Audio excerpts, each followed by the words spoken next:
about Piccadilly Circus. To this day, I don't know if it was a joke or if that's what the junction is really called. The car swung with a flourish onto the gravel at the front of the house. And there it was before me, for the first time, elegant rather than imposing, with handsome Elizabethan stonework and a host of mullioned windows, embattlements and attic rooms that seemed to promise adventure. I'm not sure I can say why it made such an instant and lasting impression on me. Perhaps it was simply the exhilarating freedom of childhood and the first big house I had known, or the feeling, so tangible during the war, that our world was hovering on the brink of change.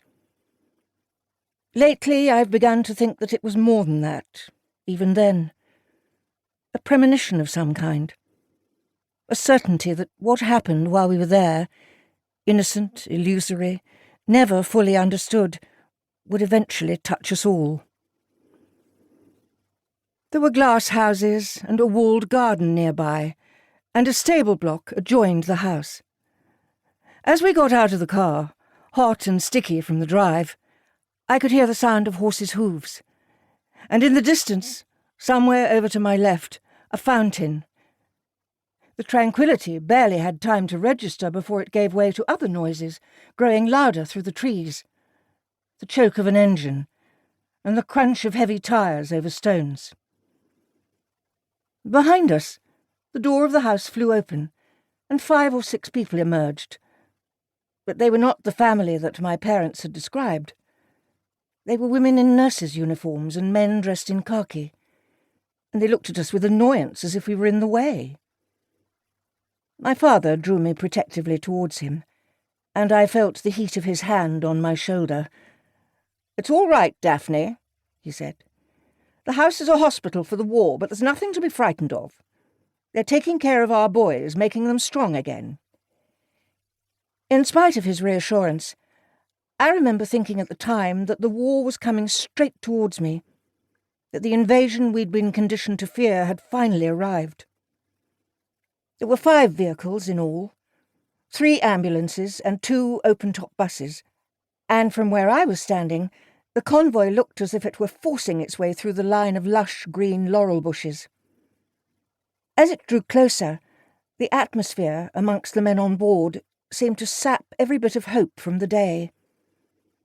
Some of the soldiers hung their heads, and all I could see was the top of a helmet. Others leant quietly against their neighbour for support. A foreign sun had tanned their skin, as it had bleached the colour from their clothes, and rusted bloodstains stood out against white rags, incongruous in the English countryside.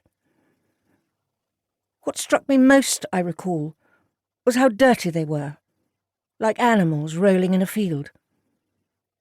I could never have known at that age how apt a comparison it was. The walking wounded disembarked in a muddle of boots and elbows and breath, and the exhaust fumes that had been so overpowering were replaced by the pungent smell of sweat and leather. They stood, bewildered, in a group, waiting for someone to tell them what to do, while their less fortunate colleagues were unloaded gently but efficiently from the ambulances and taken into the hall first. I remember wondering why my father had called them boys, when they seemed so old and defeated.